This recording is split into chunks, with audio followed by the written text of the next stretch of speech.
Hi lovelies, I'm Queen Lovely. Welcome back to Melanated Crown. So this will be my review for season 8 of Married to Medicine Reunion Part 1. Before we get into this, please be sure to hit the thumbs up. Let me know in the comments what you thought about this season, what you thought about this first part of the reunion. And please be sure to subscribe if this is your first time here and if you like what you hear. Okay, make sure you hit and enable that notification bell. And thank you so much for watching.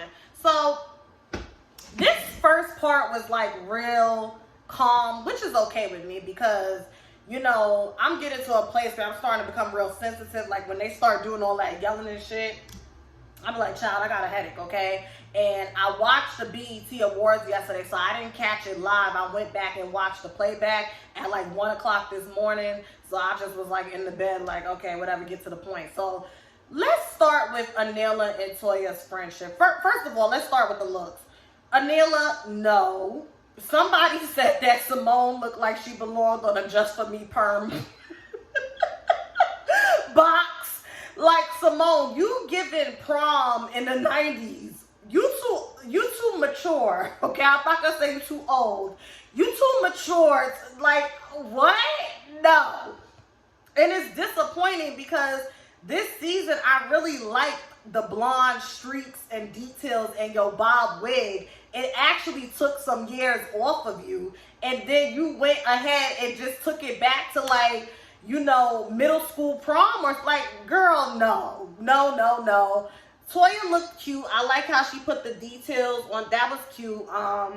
It wasn't bad, but it's just like Toya just be looking tacky. So it's just like sometimes she does well, sometimes she doesn't. Contessa looked gorgeous. Like I said, Contessa's like me. The braids or whatever with the ponytail to the back to highlight our face. That's her look. She looked amazing. I like Contessa's confessional looks this season with that side ponytail coming down. She looked good. Heavenly's dress looked nice. Heavenly's hair looked nice. But it just isn't Heavenly. You know what I mean? That's like when there was this picture she put up where she got this orange wig. And it's not that she looks bad. It's not that she looks ugly or unappealing. It's just not you. Like, it's not you. I don't know why, but intuitively, I just get that she's going through a period where she may be trying to spice things up in her marriage, or she may be feeling like I need to do something to stay current when it comes to her physical aesthetic. It don't look bad. I guess I just got to get used to it. But yeah, that's my thoughts on her. Jackie was boring. She barely said much. She ain't really looked like much. She just was there. She was very boring and safe. Quad, I like Quad's shoe. You know, Quad is always going to give us a nasty shoe. The dress was cute and everything. Who else is on this cast? I think that's everybody, right? Yeah, so nobody really stood out. I think Contessa wins best dress, in my personal opinion. I think Contessa wins best dress, and Anila, you win worst dress. Like, what the fuck was that? What was that? Girl, good night. Anyways, somebody asked if she was wearing Lisa Nicole. Child, even Lisa Nicole, when she would wear her own shit, she looked better than that. That just was not it. So they touching on Anila and Toya's friendship. And Anila was just saying, like, you would make me feel very small when I was around you. And see, I don't like people like Toya. You will do anything to evade accountability. And that's because you lack self-awareness. And this is the shit I'm talking about. There's been no growth or evolution with you. You lack self-awareness, okay? First and foremost, if I'm telling you how I feel, you don't tell me that I'm regurgitating what other people said. And even if I am, bitch, I'm regurgitating it because I agree with it. And you are very harsh. They end up making up.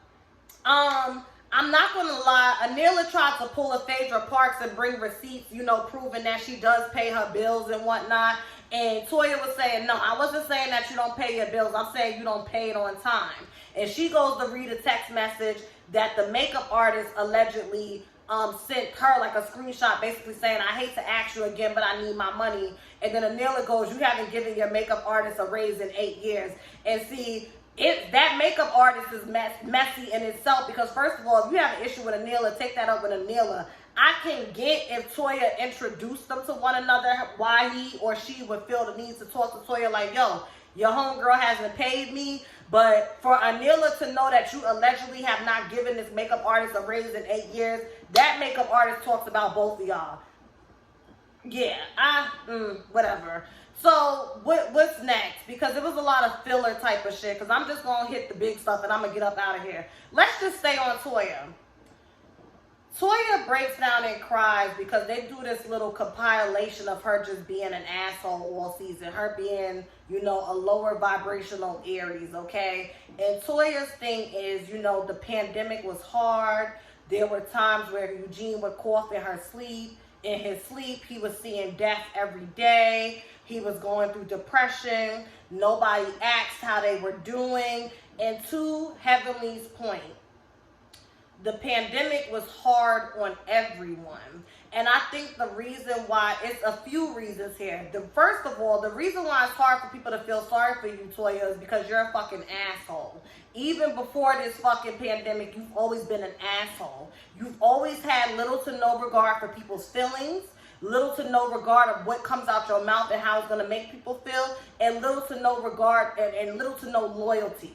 Okay, so it's hard for people to empathize with you and show compassion when you are not showing up in the way that you are expecting to be treated. Talking about when I attacked y'all, y'all would attack me back. I'm like, girl, yeah, that's how it works. Granted, somebody has to be the bigger person if y'all want to reach a level of reconciliation. But yes, if you are coming at me with the smoke, and we are in this controlled environment, that being reality television, okay, bitch, you want to turn up for the camera, you trying to get a raise, well, bitch, I'm going to be neck and neck with you, too, with the number of zeros I have in my bank account. You catching this smoke, too. Period. She acts like a child. And I think what she was trying to say was, like, I got to turn this fan on. I was trying to keep it off, but I'm hot. I think what she was trying to say is, like, you know how when she was going at Jackie, and Jackie checked her, but then she got up from the table and took her to the side and took her in the bathroom and was like, what's wrong? Let me tell you something, Toya. It's beautiful when you come across people like a Jackie and a Simone who's willing to hear you out and chase after you, but most people won't do that. Everybody got their own shit going on, and I just had a recent experience with this. Ain't nobody coming to save you. So if you want to lay down and be the victim, you're going to find yourself exactly where you were on that reunion, crying. Because everybody going to be looking at you like you crazy. And like Contessa said, you so quick to point out where we dropped the ball as friends and whatnot, but you didn't take accountability just now for anything you had to say. She goes, that being Toya, well, I can't even finish a sentence, which is true. Heavenly does have a really bad habit of interjecting and cutting people off and taking a situation that's sitting at a calm 7 to a fucking 20. And that's why I just, like, you know, whatever. It's a bunch of grown adult bodies, and then you got hurt ass little kids sitting on the stage. And I was just like, okay, Toya, like, girl, the pandemic was bad on everyone. And be honest, you're upset that y'all gotta sell that house. And see, Andy was like, I don't get it. Y'all built the house from the jump. We make the home. And I don't mind being closer to my son's school. You are full of shit. You said this was your dream home. Y'all been building it. And you mean to tell me y'all put all this money into building this dream home that you've been raving about since season 1? And after only being in it for about a year or two, you ready to sell it? Girl, y'all can't afford that shit. Y'all continue to live above your means. And it makes so much sense now with me knowing that Eugene is a Sagittarius like myself, because Sagittarius deals with excessiveness. It deals with overindulgence, okay? Yeah, you can get a lot of abundance, but if you got that excessiveness and overindulgence to go with it, just as quick as it comes in, it's going to go out. And I'm speaking from personal experience. Y'all can't afford that shit. Y'all can't afford that shit. You know, and Quad is another one. You sitting over there talking about, I have a mansion, darling. I have a mansion. I ain't trying to count her pockets, but honey, you better humble yourself and not find joy in what Toya and Eugene is going through, because the gag is, at least that's a 2-income household. Toya with her checks from this show, and Eugene and what he does.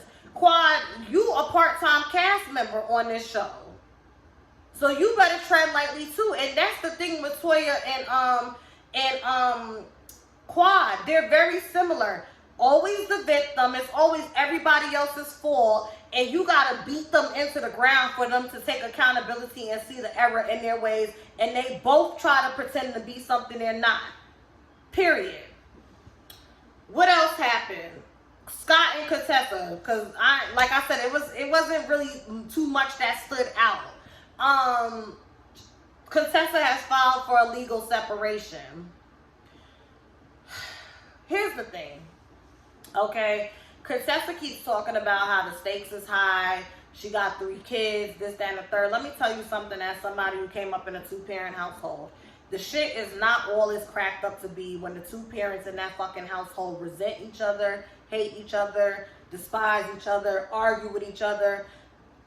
What I don't understand is, we were kids once, and we remember adults thinking that we don't see or catch on to what's going on and it affecting us deeply, okay? We know what it's like to not have our emotional needs met because the adults are so busy in their shit, they are failing to realize that their shit is starting to spill over to the kids.